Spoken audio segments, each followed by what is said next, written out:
Weeknight cartoons in the early 90s felt like a city at dusk, a hiss of static, a horn in the distance, and a theme that crawled up your spine. Then a shadow hit the skyline, sharp angles, velvet strings, and a Batmobile that sounded like thunder in a tunnel. Beneath the cool surface, this show was a workshop.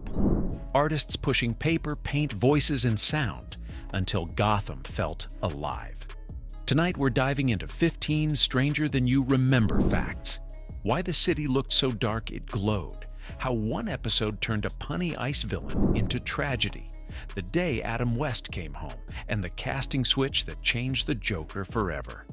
Expect tight, punchy stories, a few no-way reveals, and a glide through choices that rewired superhero TV. If the 80s and early 90s are your happy place, tap subscribe. Let's glide in. Number 15. Gotham was painted on black paper. 1992. The art team does something wild. They paint backgrounds on black paper, not white. Painters add light instead of filling in shadow, so alleys glow and windows slice the night like blades. That dark Deco approach makes even daytime feel haunted. A noon sky turns slate and rain reads like metal shavings. Look at the streets outside Crime Alley. The lamps don't push darkness back, they carve brightness out of it. One rule, massive vibe shift. Did you ever clock why broad daylight still looked moody? Check Nothing to Fear, 1992. Day scenes wear dusk like a coat, and orange street lamps cut clean paths across slate sidewalks. The contrast imprints. Memory sticks because the light has to fight its way in. Before we hit the next gear, if that first reveal sparked a memory, tap subscribe and ring the bell.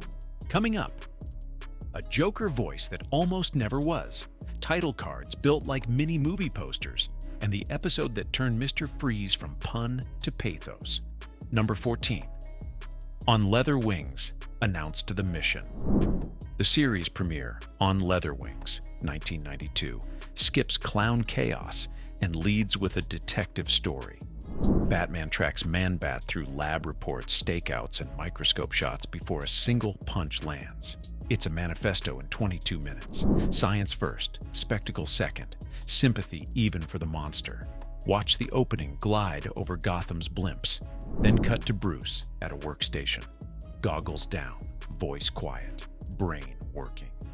Detective first, superhero second. Did you catch that signal on your first viewing? Listen for the centrifuge whir and the delicate clink of glass under dialogue. The Foley grounds the investigation so the transformation reads as science, not magic. Tactile beats, real stakes. Number 13.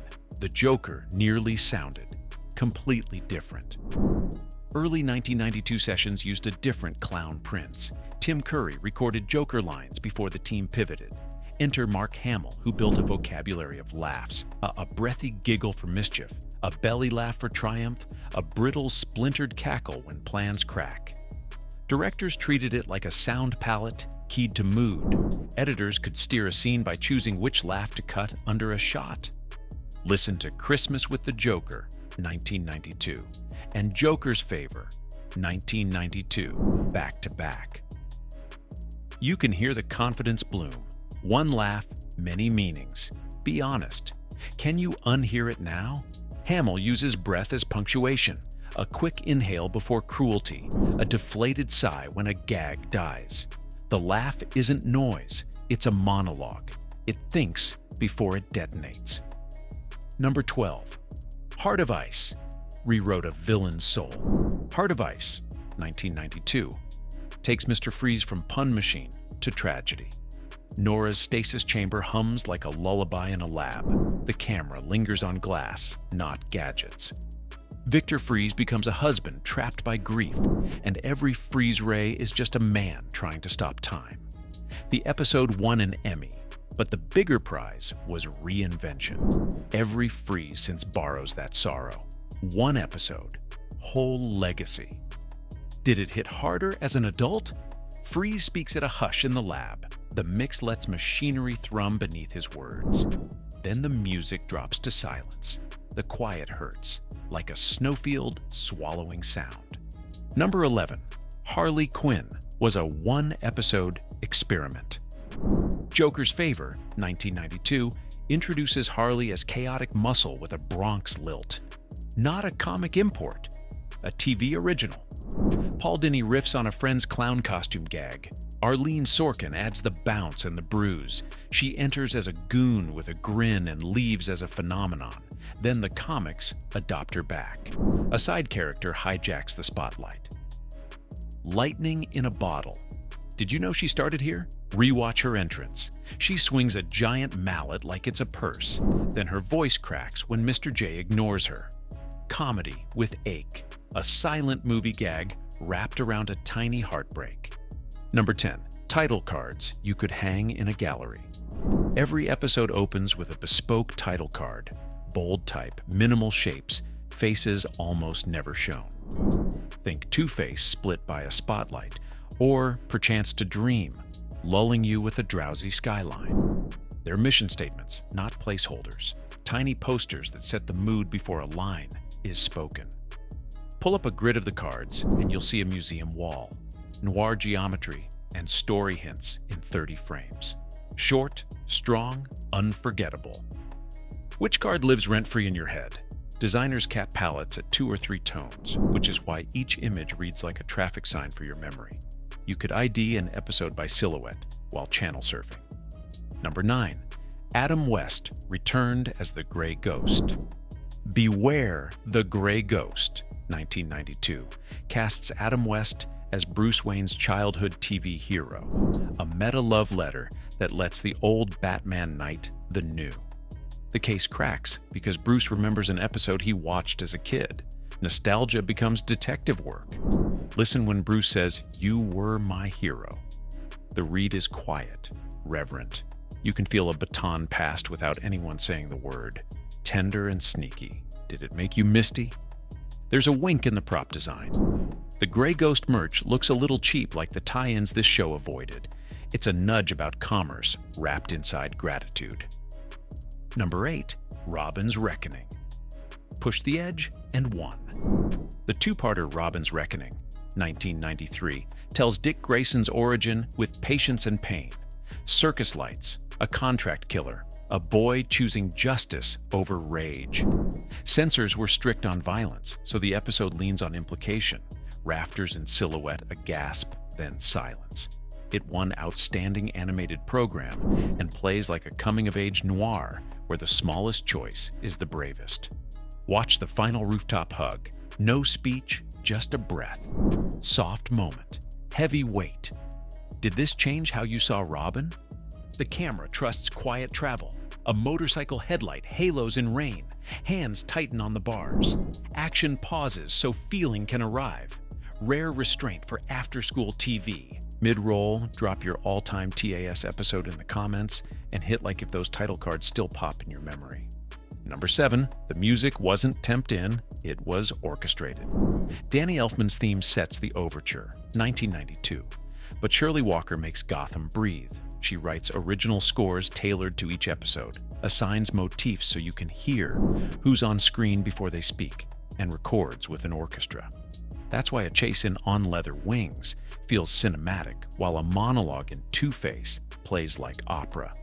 Listen for the string swell under the Batmobile rev. It lifts, then vanishes. Saturday slot, Sunday soundtrack. Did you notice the live orchestra? Walker's team used brass mutes and string harmonics to make Night Air shimmer without synths. In Perchance to Dream, the lullaby tempo isn't mood only. It's a plot device. Number 6. Kevin Conroy used 2 voices, not a gadget. Kevin Conroy splits Bruce and Batman without a gimmick. Bruce speaks lighter, forward in the mouth. Batman drops into the chest, posture, not throat gravel. It reads as acting, not disguise, and you can hear the shift inside a single line. Later, live-action Batman borrowed the trick. The cartoon did it first with restraint. 2 registers, 1 soul, simple, effective. Ever try the switch yourself? In I Am the Night, 1992, Bruce's register sits between personas during doubt. Neither mask, just the man. That crack of humanity sells the burden better than any monologue. Number 5. Animation studios became secret co-stars. Different chapters went to different overseas studios, each with a fingerprint.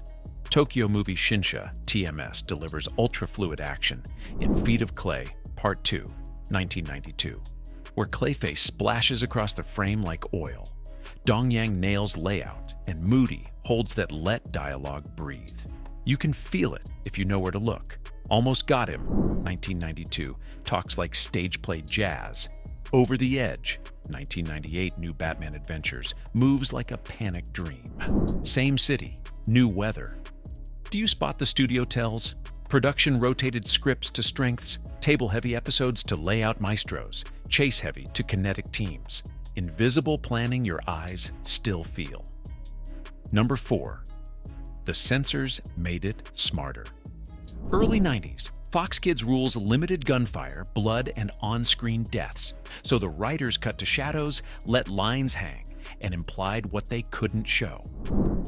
The Man Who Killed Batman, 1993, feels dangerous without a body count. A eulogy bit turns a comedy club into a wake.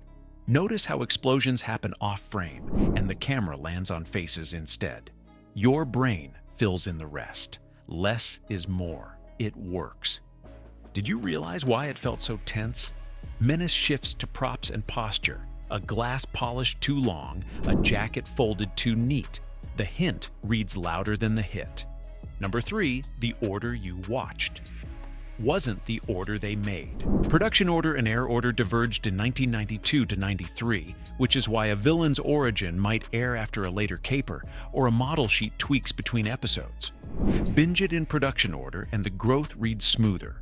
Bruce's voice settles, gadgets appear in saner sequence, and side characters thread more cleanly. Air order made memories. Production order draws the map. Try a rewatch with the list flipped. Smoother ride, sharper arcs. Will you test it? Continuity hawks track cape length, gauntlet fins, and batplane angles as breadcrumbs of the true build. Spotting them turns a rewatch into a scavenger hunt. Number 2, Mask of the Phantasm. Took a cartoon to theaters. Batman. Mask of the Phantasm, 1993, lifts the series onto the big screen without losing its heart. Bruce's almost marriage, a cemetery promise in the rain, and a villain born from grief expand the show's favorite themes. Walker's orchestra swells over Art Deco skylines, and action beats land with grown-up weight. It wasn't a toy ad with a logo. It was a film with a pulse. One word, bold. Did you catch it in theaters back then? The cemetery frames Bruce Small against stone angels and bare trees. Classic film grammar and animation. Grief needs space. They give it room. Number 1. Almost Got Him. Was a bottle episode with a blackjack twist. 1992 strands the rogues at a poker table bragging about how close they came to beating Batman. 5 voices, 1 room, a punchline that flips the table.